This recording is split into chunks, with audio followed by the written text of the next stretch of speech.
அண்ணன் எடப்பாடியார் அவருடைய ஆட்சி காலத்திலே அம்மாவுடைய ஆட்சி அவர் வழிநடத்தின போது எண்ணற்ற திட்டங்கள் உங்களுக்கு தெரியும். அது மட்டுமல்ல, இன்றைக்கு அந்த நேரத்தில் 1 மாசத்துல போயிடும், 2 மாசத்துல போயிடும், 3 மாசத்துல போயிருந்தாங்க. ஆனால் 4 வருடம் 2 மாதங்கள் அற்புதமான ஆட்சி தந்து அம்மா தந்த திட்டங்கள் மட்டுமல்ல, மக்களுக்கு தேவையான திட்டங்கள் தந்த ஒப்பற்ற தலைவராக அருமை எடப்பாடியார்கள் தந்தார்கள். உங்களுக்கு தெரியும். இந்த மண்டபம் நம்முடைய சிவி சென்ன சொன்னது போல இது நம்முடைய கட்சிக்கு ஒரு ராசியான மண்டபம். இங்கதான் ஒத்த தலைமை எல்லாரும் வேண்டும் வேண்டும் சொல்லிட்டு இருந்தோம். ஒத்த தலைமை வந்தா கட்சி நல்லா இருக்கும். புரட்சி தலைவர் எம்ஜிஆர் அம்மா போல ஒத்த தலைமையாக அற்புதமான தலைவராக எடப்பாடி அவர்கள் இதே இடத்துல தான் நம்ம கொண்டு வந்தோம். இன்னைக்கு பத்திரிகைகளை என்ன வேணாலும் எழுதிட்டு இருப்பாங்க. பத்திரிகைகளுக்கு என்னன்னா, எப்பவுமே அதிமுக ஒரு வெற்றி வாய்ப்பு இழந்தால் அதுக்கப்புறம் பிரம்மாண்டமான வெற்றி பெறும். அது சரித்திரம், அது எல்லாத்துக்கும் தெரியும். ஆனா எடப்பாடி அவர்கள் 4 வருடம் 2 மாத காலத்தில் எத்தனை திட்டங்களை கொண்டு வந்தார் சொல்லிட்டே போலாம், அடுக்கிட்டே போலாம். அத்தனை திட்டங்கள் தந்தது எடப்பாடி அவர்கள். 7.5%, இன்னும் 11 மருத்துவக் கல்லூரி, ஒவ்வொரு மாவட்டத்துக்கும் என்னென்ன திட்டங்கள் தேவையோ எங்க மாவட்டத்துக்கு அத்திக்கிடுவாங்க. இதெல்லாம் 70 ஆண்டுகால பிரச்சனை. ஆனமலையார் நல்லார் திட்டத்துக்கு குழு அமைத்தது. இதெல்லாம் யாருமே கொண்டு வர முடியாத திட்டங்களை பூரா கொண்டு வந்தார் எல்லா மாவட்டத்துக்கும். இன்னைக்கு முதலமைச்சர் மு க ஸ்டாலின் அவர்கள் திறந்து வைக்கக்கூடிய அத்தனை திட்டங்களும் எடப்பாடியார் அவர்கள் நிதி கொண்டு வந்த திட்டங்கள் தான். யாரும் மறுக்க முடியாது. அற்புதமான முதல்வராக இருந்தான் எடப்பாடியார். பொறுத்தளவுக்கு உங்களுக்கு எல்லாம் தெரியும். ஒரு கிளை செயலராக இருந்து பொதுச் செயலராக இருக்கார். ஒரு கிராமத்தில் பிறந்து ஒரு விவசாயியாக இருந்து ஒரு கிளை செயலர் முதலமைச்சரானவர். ஆகவே எல்லாமே அவருக்கு தெரியும். எந்த மாதிரி பாத்தீங்கன்னா ஊடகங்களும் பத்திரிகைகளும் இன்னைக்கு நம்மை மாறி மாறி சிவி சென்ன தெளிவா பார்த்து இன்னைக்கு பத்திரிகை இன்றைக்கு முழுமையாக இந்த ஆட்சியை, ஸ்டாலின் ஆட்சி, திமுக ஆட்சி தூக்கி பிடிச்சிட்டு இருக்காங்க. அது விட்டா இந்த ஆட்சி போயிடும். ஆனால் நாட்டு மக்கள் முடிவு பண்ணிட்டாங்க. ஒட்டுமொத்தமாக இன்னைக்கு திமுக 3 வருஷத்துக்கு மேல் 4 வருஷம் போது எந்த திட்டம் தராமல் இந்த ஆட்சி நடத்தி கொண்டிருக்கார். எதுவுமே தராமல் விளம்பரத்தில் மட்டும் ஒரு ஆட்சி நடக்குதுன்னா இன்னைக்கு திமுக ஆட்சி. இன்னைக்கு நம்முடைய தொண்டர்களை பொறுத்த அளவுக்கு யாரும் எதுக்கு கவலைப்பட வேண்டிய அவசியம் கிடையாது. நீங்க எல்லாம் உங்களுக்கு எல்லாம் தெரியும். நீங்க நிறைய ஊடகங்கள் போட்டிருக்காங்க. சாயங்காலம் ஒரு 4 பேர் உட்காந்துக்குவாங்க, நம்ம பத்தி தான் பேசுவாங்க. டிவியில நம்ம பத்தி மட்டும் தான் பேசுவான். நம்மளை வச்சு டிவியே ஓடுது. ஆனால் அதிமுக தொண்டர்கள் ஒரு முடிவு செய்துட்டா கண்டிப்பாக 2026 எடப்பாடி முதலமைச்சர் நிச்சயம். எந்த மாற்றுக்கு வந்து கிடையாது.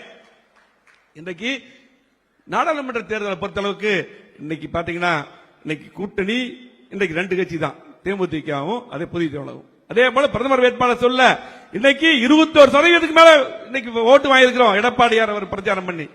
இன்னைக்கு பாத்தீங்கன்னா இன்னைக்கு பொதுச் செயலாளர் யார் என்ன வேணாலும் சொல்லலாம். ஆனால் அதிமுக பொறுத்தளவுக்கு தெரிஞ்சுங்க, திமுக பொறுத்தளவுக்கு 96 மட்டும் சன் டிவி ஆரம்பிச்ச போது இன்னைக்கு பொய் பேசி ஆட்சிக்கு வந்தாங்க. அதுக்கப்புறம் திமுக மக்கள் விரும்பி ஓட்டு போடவே இல்லை. 2006 மைனாரிட்டி திமுக ஆட்சி. 2021 கணக்கு பார்த்தா 1.5% தான். 1.5% தான் இன்னைக்கு பாத்தீங்கன்னா வித்தியாசம். இன்னைக்கு 75 தொகுதிகளை எடப்பாடியோட தலைமையில வெற்றி பெற்றோம். எங்களுடைய கோவை மாவட்டத்தில் 10 தொகுதி ஜெயிச்சோம்னா எடப்பாடி முதலமைச்சர் வரணும்னா அவருக்காக தான் ஓட்டு போட்டாங்க. ஆகவே இன்றைக்கு அப்பவே மக்கள் முடிவு பண்ணிட்டாங்க. 1.5% வித்தியாசம். இன்னைக்கு எவ்வளவு வருஷம், 4 வருஷம் என்ன நடந்தது திமுக ஆட்சியில. ஆகவே நம்மளை பொறுத்த அளவுக்கு இங்க இருக்க வந்திருக்கும் நீங்கள் தான் எல்லாம் முக்கியம். நீங்க தான் இதுக்கு முன்னாடி புரட்சி அம்மா அவர்களை கொண்டு வந்தீர்கள், எம்ஜிஆர் அவர்களை கொண்டு வந்தீர்கள். இங்க இருக்க அத்தனை பேர் நீங்க வந்திருக்கிறீங்க. பேரூராட்சி செயலாளர் இருந்து, ஒன்றிய செயலாளர் இருந்து, பகுதி செயலாளர் இருந்து, நீங்க அத்தனை பொதுக்குழு உறுப்பினர்கள் வந்திருக்கிறீங்க. நமக்கு எடப்பாடி அற்புதமான திட்டங்களை வகுத்து கொடுக்கிறார். அவருக்கு எல்லாம் தெரியும். எதை கிளை செயலாளர் இருந்து பொதுச் செயலாளர் இன்னைக்கு சொல்லியிருக்காரு. 9 பேர் பூத் கமிட்டி போடுன்னு சொல்லியிருக்காரு. இன்னைக்கு 65,000 பூத்துக்கு இன்னைக்கு சரியா நேரா போய் போட்டோம்னா இன்னைக்கு அவர் சொல்றது மட்டும் நம்ம கேட்டு செஞ்சா போதும். இன்னைக்கு அற்புதமாக கண்டிப்பாக நம்ம எதுக்கு யாரும் கிடையாது. இன்னைக்கு திமுக ஒரே ஒரு சவால் விடுறேன், மு க ஸ்டாலின் அவருக்கு தைரியம் இருந்தால் தனித்தனியா நின்று அதிமுக வெற்றி பாருங்க. தனித்தனியா நின்றால் அதிமுக வெல்ல யாருமே கிடையாது. ஆகவே கண்டிப்பாக நாம் ஒற்றுமையாக இருந்து பாடுபட வேண்டும். அது மட்டுமல்ல, திமுக பொறுத்தளவுக்கு ஒரு தடவை முதலமைச்சராய் இன்னைக்கு ஆட்சிக்கு வந்துட்டாங்கன்னா அதுக்கப்புறம் மிக மோசமான தோல்விதான். அதுக்கப்புறம் மிக மோசமான தோல்வி. இன்னைக்கு பாத்துங்க, இன்னைக்கு பாத்தீங்கன்னா 89 ஆட்சிக்கு வந்த பின்னால் 91 2 சீட்ல ஜெயிச்சாங்க இல்லையா. அதுக்கப்புறம் பாத்தீங்கன்னா இந்த 96ல பொய் சொல்லி ஆட்சிக்கு வந்தாங்க.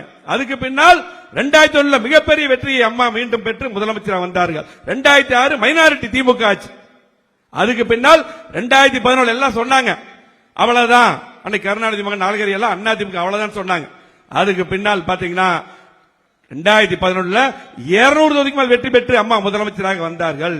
அதே போல 2016 தொடராட்சி அம்மா அவர்கள் கொண்டு வந்தார்கள்.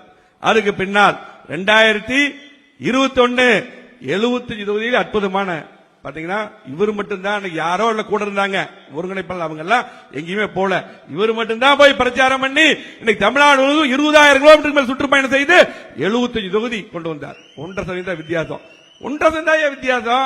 இன்னைக்கு பாத்தீங்கன்னா இன்னைக்கு திமுக பாத்துங்க, நீங்க இன்னைக்கு பாத்தீங்கன்னா யாருமே திமுக ஓட்டு போட மாட்டோம். இன்னைக்கு ஏழைகள் ஓட்டு போடுவாங்களா, நடுத்தரர்கள் ஓட்டு போடுவாங்களா, தொழில் முதலீட்டாளர் ஓட்டு போடுவாங்களா, தொழிலாளர் ஓட்டு போடுவாங்களா, விவசாயிகள் ஓட்டு போடுவாங்களா? அது எப்பவுமே திமுக ஓட்டு போட அரசு ஊழியர் இந்த ஆட்சி வேண்டாங்கிறான். ஆகவே நம்ம சரியா வேலை செஞ்சா கண்டிப்பாக நமக்கு அதிகமான 200 தொகுதிக்கு மேல் வெற்றி பெற்று எடப்பாடி அவர்கள் முதலமைச்சர் வருவார். ஒட்டுமொத்த தமிழ்நாட்டு மக்கள் அனைவரும் எதிர்பார்த்துக் கொண்டிருக்கிறார்கள். எடப்பாடியாருடைய ஆட்சி எப்பொழுது வரும் என்று எதிர்பார்த்துக் கொண்டிருக்கிறார்கள். ஆகவே நம்ம திமுக பத்தி கவலைப்பட வேண்டியதில்லை, நம்முடைய பணிகளை நாம் போய் சரியா செய்தாலே போதும். நம்முடைய இருக்கக்கூடிய 82 மாவட்ட செயலர் இருக்கீங்க, அதுக்கு இருக்கிற அத்தனை பொறுப்பாளரும் நம்முடைய பணிகளை செய்தால் கண்டிப்பாக நிச்சயமாக வெற்றி உறுதி என்று சொல்லி இந்த சிறப்பான இந்த பொதுக்குழு கூட்டத்துக்கு வந்திருக்கூடிய அத்தனை பேருக்கும் வாழ்த்துக்களையும் நன்றியும் சொல்லி மாண்புமிகு கழக பொதுச் செயலாளர் அவர்கள் இன்றைக்கு நமக்கு அற்புதமான வர வழியெல்லாம் பாத்தீங்கன்னா பொதுக்குழு இவ்வளவுதான். பொதுக்குழு கிட்டத்தட்ட ஒரு 5000 பேர் இருப்பாங்க. ஆனா வழியெல்லாம் பாத்தீங்கன்னா கிட்டத்தட்ட 1,00,000 பேர் வழி பூரா இன்னைக்கு அத்தனை பேர் ஒவ்வொரு ஊர்ல இருந்து வந்துட்டாங்க. ஒவ்வொரு ஊர்ல இருந்தும் இன்னைக்கு கிளம்பி வந்துட்டாங்க. ஆகவே கண்டிப்பாக அதிமுக ஆட்சி உறுதி என்று சொல்லி மக்கள் மனதில் என்றும் நிலைத்து நிற்கும் சாதனைகளை செய்துள்ளோம். நாம் செய்த அளவு வளர்ச்சி பணிகளும் நலத்திட்டங்களும் இதுவரையில் யாருமே செய்யல. எத்தனையும் எடப்பாடியாருடைய ஆட்சி செஞ்சது. திமுக ஆட்சியின் அவலங்களை சட்ட ஒழுங்கு, விலைவாசி உயர்வு, மின்கட்டண உயர்வு, சொத்து வரி உயர்வு என்று அத்தனை நம்ம வீடு வீட போய் எடுத்து சொல்லி ஒவ்வொரு திண்ணை பிரச்சாரம் செய்தாலே போதும். ஏன்னா நமக்கு பாத்தீங்கன்னா இன்னைக்கு அத்தனை ஊடகங்களும் நமக்கு எதிர்ப்பு, இன்னைக்கு பத்திரிகையாளர் எதிர்ப்பு, வீடு வீடா போய் திண்ணை பிரச்சாரம் நமக்கு முக்கியம் என்று சொல்லி தமிழகத்தில் மக்களாட்சி மலரவும், எம்ஜிஆரின் ஆட்சி, அம்மாவின் ஆட்சி, ஏழைகளின் ஆட்சி, 8 திக்கம் புகழ் பெருப்பும் அந்த எடப்பாடியுடைய ஆட்சி மலரும். அதுவே நமது உயிர் மூச்சு. அயராது உழைப்போம் என கூறி நன்றி கூறி விடைபெறுகிறேன். நன்றி, வணக்கம்.